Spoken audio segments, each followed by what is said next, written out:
நம்பினால் நம்புங்கள், மர்மத்தின் மறுபக்கத்திற்கு உங்களை வரவேற்கிறோம். முத்து குளித்துக் கொண்டிருந்த குளியாளிகள் தற்போது சங்கு சிப்பிகளை மட்டுமே எடுத்து வருகிறார்கள். முத்தெடுக்கவோ சங்கு எடுக்கவோ எதற்காக இருந்தாலும் கடலின் உள்ளே குதித்து தொழில் செய்வது ஆபத்துகள் நிறைந்த ஒன்றுதான். இன்று வாழ்க்கை போராட்டத்திற்கு இடையே வலம்புரி சங்கிற்காக காத்திருக்கும் குளியாளிகள் பல நூறு வருடங்களுக்கு முன்பு அரசர்கள் ஆட்சி செய்த காலத்தில் யாராவது ஒருவர் மிகப்பெரிய குற்றம் இழைத்து விட்டால் அவர்களை தண்டிக்க கடலினுள் மூழ்கி எழ வைப்பது வழக்கம். தண்டனையாக வழங்கப்படும் ஒன்றை காலம் காலமாக செய்து வரும் குளியாளிகளின் செயல் சிலிர்க்கத்தான் வைக்கிறது.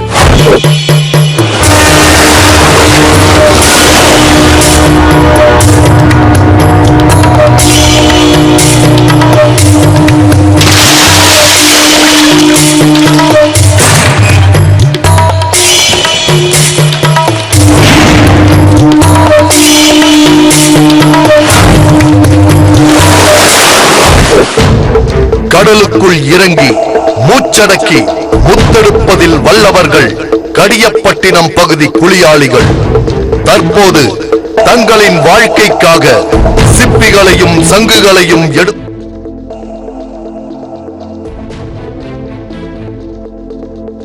முத்தெடுப்பதற்காக மட்டுமல்ல, எதை தேடி கடலினுள் பயணப்பட்டாலும் துணிச்சலும் பயிற்சியும் அதிகம் வேண்டும்.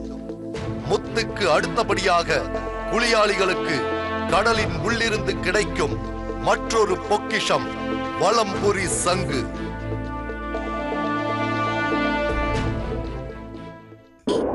கடலினுள் கோடிக்கணக்கில் சங்குகள் இருந்தாலும் அதில் மிக மிக அரிதாகவே வலம்புரி சங்கு உருவாகும்.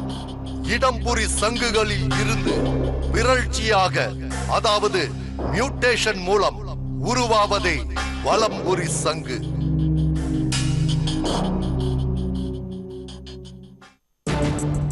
தரமான வலம்புரி சங்குகள் கிடைப்பது பர்மா தொடங்கி இலங்கை கடற்பகுதி வரைத்தான். அதுவும் 1 கோடி இடம்புரி சங்குகள் உருவானால் அதில் ஒன்று மட்டுமே வலம்புரி சங்காக இருக்கும். அரிதான இந்த சங்கு ஆன்மீகத்தோடு சேர்த்து பார்க்கப்படுவதால் அதன் பெருமை மேலும் அதிகரித்தது. எப்போதாவது கிடைக்கும் வலம்புரி சங்குகள் லட்சக்கணக்கில் விலை போகக்கூடியது. 160 கிராமுக்கு கீழே இருந்தா ஒரு கிராம் 7600 ரூபாய். அந்த சங்கினுடைய விலை ஒரு கிராம் வலம்புரி சங்கினுடைய கிராம் கணக்கில் தான். ஒரு சங்கினுடைய விலை, ஒரு கிராமினுடைய விலை 7600 ரூபாய். நீங்கள் பிடிச்சிருக்கீங்களா? நம்மளுக்கு கிடைச்சே கிடையாது, நான் வாங்கி கொடுத்துருக்கேன் நிறைய ஆட்களுக்கு. வலம்புரி சங்கு என்ற பெயரில் தெருவோர கடைகளில் ஏராளமான சங்குகள் கிடைக்கும். ஆனால் அவை உண்மையானவை அல்ல, செயற்கையாக உருவாக்கப்பட்டவை. உண்மையான வலம்புரி சங்கை கண்டுபிடிக்க அதனை பல்வேறு சோதனைகளுக்கு உள்ளாக்க வேண்டும். சில கோவில்களில் இருக்கும் உண்மையான வலம்புரி சங்கு அவ்வப்போது திருட்டு கும்பல்களால் திருடப்படுவதும் நடக்கிறது. கடியப்பட்டினம் பகுதியில் இருக்கும் குளியாளிகளில் பலர் வலம்புரி சங்கை எடுத்தே ஆக வேண்டும் என பல வருடங்களாக முயற்சித்துக் கொண்டே இருக்கிறார்கள்.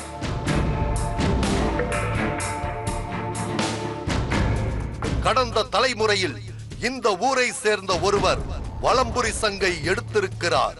அதன் பின்னர் யாரும் இதுவரை அந்த முயற்சியில் வெற்றி பெறவில்லை. வலம்புரி சங்கு மேல அப்படின்னு நான் உங்களுக்கு ஒரு வெறி. அந்த வலம்புரி சங்கு எடுத்தாலே அது ஒரு பெரிய பெருமையா. அவனா பல லட்சக்கணக்கில் போகும்.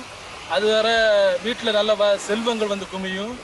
அது ஒரு மீனவனுக்கு அது ஒரு பயங்கர ஒரு பெரிய பவரான ஒரு விஷயமா. எங்களுக்கு கிடைக்காது, ஆனால் கிடைக்கும்.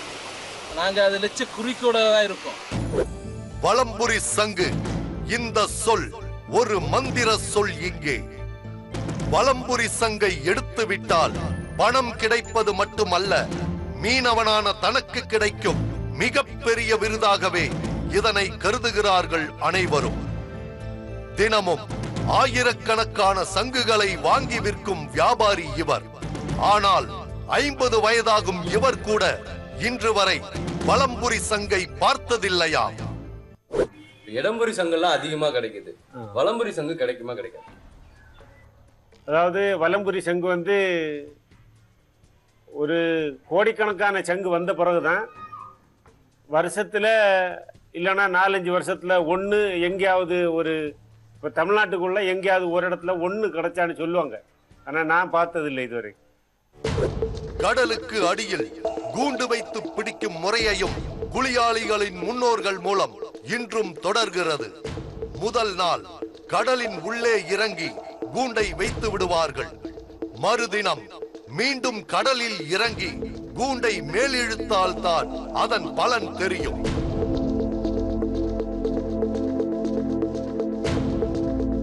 பெரும்பாலும் குளியாளிகளுக்கு கூண்டில் கிடைப்பது இறால் வகை மீன். சாதாரண மீன்களை விட இதற்கு சந்தையில் மதிப்பு அதிகம். கூண்டுகளை எடுக்கவும் சங்குகளை எடுக்கவும் குளியாளிகள் கடலின் தரைப்பரப்பு வரை செல்ல வேண்டும். அது 200 அடி ஆழமாக இருந்தாலும் எந்த பாதுகாப்பும் இன்றியே அவர்கள் கடலில் குதிக்கிறார்கள். வலம்புரி சங்கு மட்டுமல்ல, சாதாரண இடம்புரி சங்குகளும் அதன் தரத்திற்கு ஏற்பதான் விலை போகிறது. உயிரை பணயம் வைத்து எடுக்கும் சங்குகளில் சிலவற்றை 10 ரூபாய்க்கு மட்டுமே விற்க முடியும். இதில் உள்ள சதை சவடையும் செய்யலாம். அப்புறம் வந்து அதுக்கு சதையோட மேலே இருக்க ஒரு நாராயணி இருக்குல்ல, அது வந்து மருந்து செய்யறோம். இது என்ன பண்ணுவாங்க? அது வந்து வேஸ்ட்டாக போட்டுருவாங்க. எவ்வளோ போகும் அது? அது ஒன்று வந்து 10 ரூபா போகும். 10 ரூபா தானே? 10 ரூபா போகும். இப்போ ஒரு சங்கை வாங்குறீங்கன்னா எப்படி நீங்க தரம் பிரிச்சு வாங்குவீங்க? சங்கு ஃபர்ஸ்ட்டு, செகண்டு, தேர்டு அப்படின்னு வாங்க. ஃபர்ஸ்ட் குவாலிட்டி சங்குனா எவ்வளோ ரேட்டு போகும்? லாஸ்ட் குவாலிட்டி சங்கு எவ்வளோ ரேட்டு? ஃபர்ஸ்ட் குவாலிட்டி சங்கு 100 ரூபாயிலிருந்து 75 ரூபா வரை இருக்கு ஒரு சங்கு. ஒரு சங்கு. செகண்ட் குவாலிட்டி சங்கு 50 ரூபாய்க்கு போகும். 50 ரூபாயிலிருந்து 40 ரூபா வரை போகும்.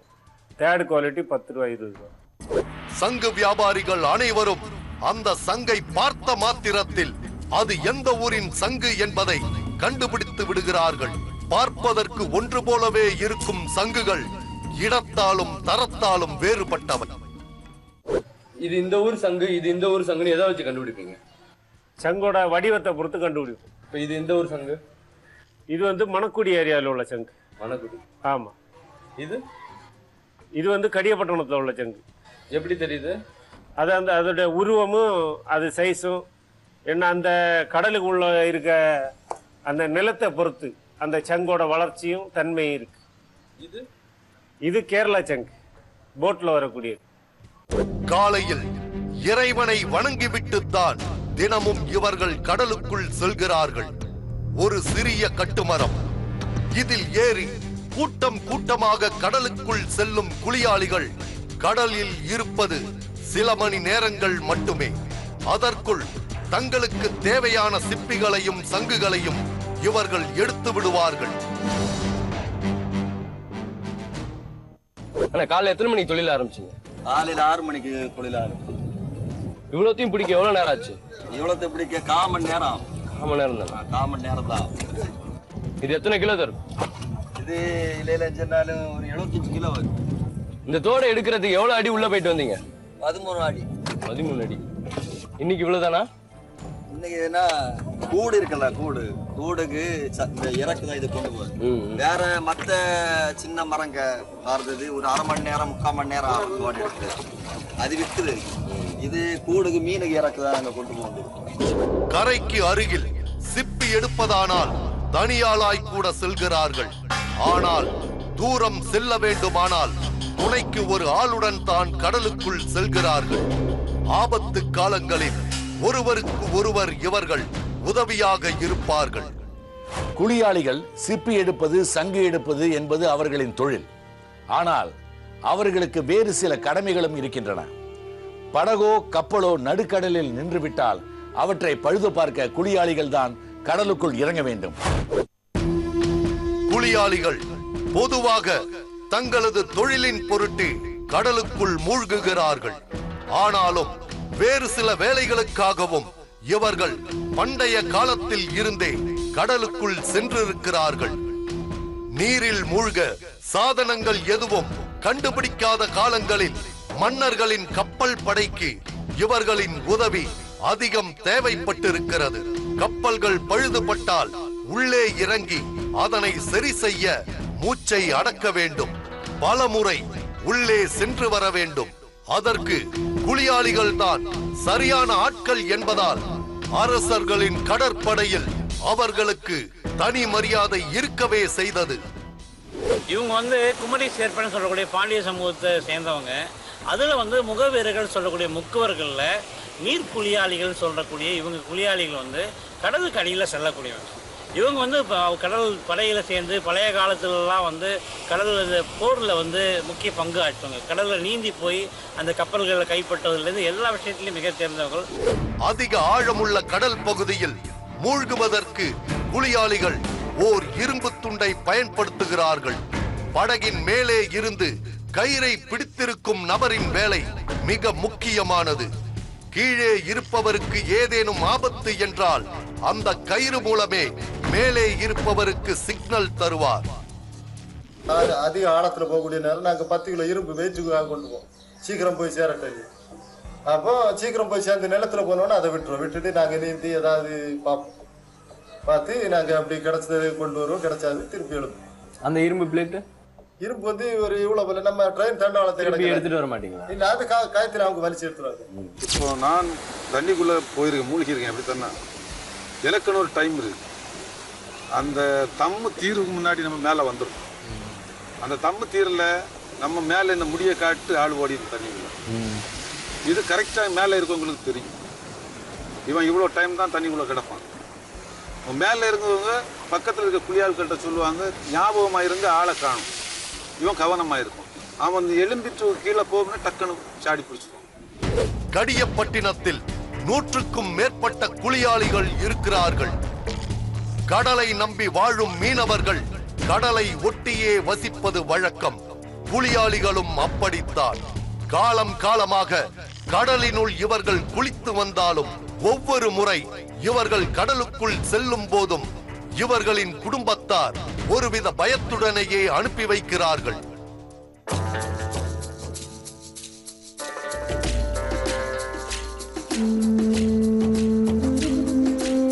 குளியாளிகள் கடலின் நெடுதூரம் செல்லும் வரை அவர்களது மனைவிகள் கரையில் இருந்தே படகை பார்க்க முடியும்.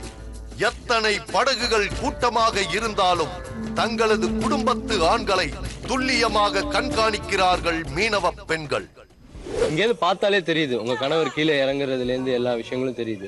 அவர் தண்ணிக்குள்ள குதிச்சதுல இருந்து அவர் மேல வர வரைக்கும் உங்க மனநிலை எப்படி இருக்கும்? எங்களுக்கு நல்ல பயமா இருக்கு. இப்படி குதிக்கிறாங்கல்ல, அப்ப அவங்க எப்படி எழுந்துவாங்க, கொள்ளுவாங்க, இப்படி ஒரு நல்ல பயமா இப்படி இருந்துட்டே இருக்கும். நெஞ்சு படக்கு அடிச்சுட்டே இருக்கும். அவங்க பயம் இல்லாம போனாலும் எங்களுக்கு எப்பவும் பயம்தான். அவங்க எப்ப வருவாங்க, கொள்ளுவாங்க, அப்படியே மன விட்டு குழப்பிட்டு தான் இருக்கும். நல்ல பயத்துல தான் வாழ்ந்துட்டே இருக்கும். சிப்பி எடுக்கிறாங்கல்ல, அதனால எதுவும் ஆபத்துகள் எதுவும் இருக்குதா அவங்களுக்கு? என்ன தண்ணிக்குள்ள போயிட்டு மேல எழும்புனா தானே நம்ம பிடிச்சோம். விலங்கு வேணா மீன்களால் பெரிய மீன், மின்னல் மழை பெஞ்சா அதனால வர ஆபத்துகள் எல்லாம் வரத்தான் செய்யும். இங்குள்ள சிறுவர்கள் பலரும் தங்களது தந்தைகளை பின்பற்றி கடலுக்குள் செல்கிறார்கள். சிறு வயது முதலே அவர்களுக்கு கடலில் மூழ்க பயிற்சியும் தருகிறார்கள் அவர்களது தந்தைகள்.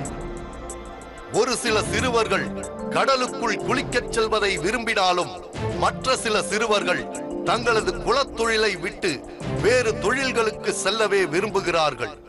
நீ பெரிய பிள்ளை ஆனா என்ன ஆவ? டாக்டராவியா? ஏன் நீ கடல்ல போய் தோட்டல எடுத்துட்டு வர மாட்டியா? படிச்சு பெரிய ஆளா போறியா? ஆயிரக்கணக்கில் இருந்த குளியாளிகள் தலைமுறை நாட்பட குறைந்து கொண்டே வருகிறார்கள்.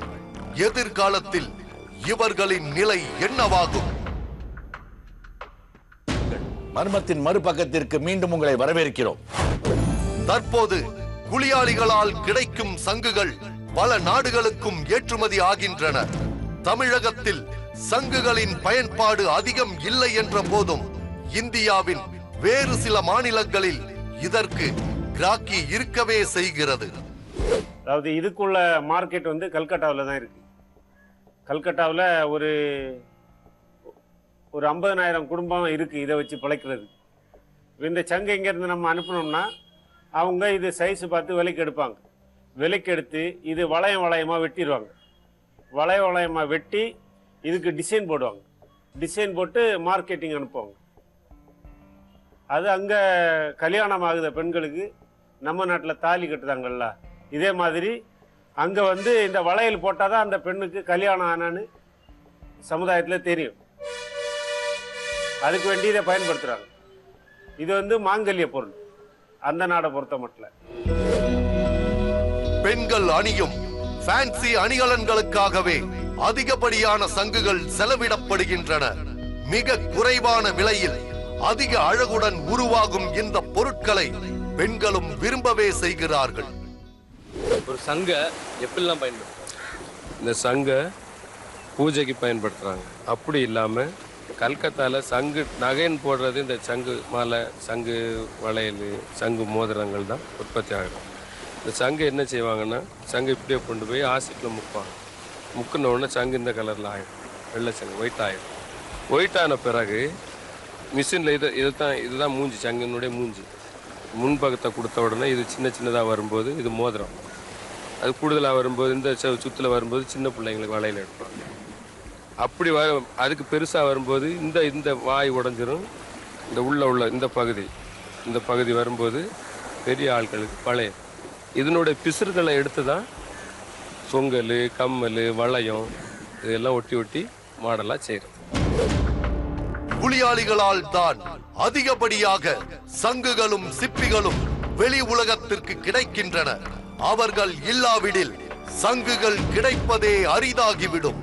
குளியாளிகளின் எண்ணிக்கை குறைந்து கொண்டே வருவதால் வருங்காலத்தில் அவர்கள் முழுவதுமாக இல்லாமல் போய்விடுவார்களோ என்ற சந்தேகமும் ஏற்படுகிறது. இந்த குளியாளிகளோட இந்த தொழில் இப்படியே இருக்குமா, இல்ல காலப்போக்கில் அழிஞ்சு போயிடும்? இது அழியறதுக்கு வாய்ப்பே இல்லை. ஏன்னா இது காலங்காலமாக வர தொழில். கடந்த 50-60 வருஷமாக தான் ஸ்கூபா டைவிங் சொல்லக்கூடிய நீர்மூழ்கி சாதனங்களை வச்சுக்கிட்டு கடலில் போகிறது இருக்குது. அதில் போகிறவங்க கூட ஒரு குறிப்பிட்ட ஒரு ஹாபியாக தான் போகிறாங்க, யாரும் ப்ரொஃபஷ்னலாக போகிறதில்ல. ப்ரொஃபஷ்னலாக போகிறவங்கலாம் நேவியில் ஒர்க் பண்ணுறவங்க அந்த மாதிரி இருக்காங்க. ஆனால் இவங்க வந்து எல்லா விதமான நீர்மூழ்கி தொழிலுக்கும் தயாரானவங்க. இவங்களை கொஞ்சம் நம்ம ட்ரெயின் பண்ணி விட்டோன்னா இவங்க இன்றைக்கி கடலுக்கு அடியில் செய்யக்கூடிய எல்லா வேலைகளும் செய்கிறதுக்கு முழுமையானவங்க. இவங்களுக்கு வந்து நல்ல சிறப்பான எதிர்காலம் இருக்குது. எந்தவித உபகரணங்களும் இன்றி கடலினுள் மூழ்கும் இவர்களுக்கு பயிற்சி கொடுத்து நவீன உபகரணங்களை உபயோகிக்க கற்றுக் கொடுப்பதால் பல ஆண்டு காலம் இந்த குளியாளிகள் இருப்பார்கள். கடலின் மற்ற வேலைகளிலும் இவர்களுக்கு வாய்ப்பு கிடைக்கும். சொற்ப வருமானத்திற்காக இவர்கள் உயிரை பணயம் வைக்காமல் இருக்க இது போன்ற வழிகளை செயல்படுத்துவதே சிறந்தது. மீனவர்களின் பல இனங்கள் காலம் செல்ல செல்ல அழிந்து கொண்டே போகின்றன. அவற்றைப் போல் குளியாளிகள் இனமும் அழியாமல் இருக்க நவீன உபகரணங்களை அவர்கள் மத்தியில் புகுத்தலாம்.